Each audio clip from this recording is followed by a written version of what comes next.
दोस्तों, आप लोगों ने ये तो सुना ही होगा कि कभी कभी बस या फिर ट्रक या फिर छोटे मोटे वाहन खराब हो जाते हैं, जिसकी वजह से उन्हें धक्का लगाकर स्टार्ट किया जाता है। लेकिन क्या आपने कभी सुना है कि किसी ट्रेन को धक्का लगाकर स्टार्ट किया गया हो? नहीं, आप लोगों ने नहीं सुना होगा। लेकिन दोस्तों, ऐसी घटना घट चुकी है।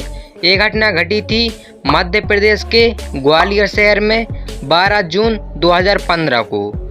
यहाँ पर एक ट्रेन खराब हो गई थी, जिस वजह से उसको धक्का लगाकर स्टार्ट किया गया था। सारे पैसेंजर ने इसमें धक्का लगाया था। आपको ये जानकारी कैसी लगी कमेंट बॉक्स में ज़रूर बताना।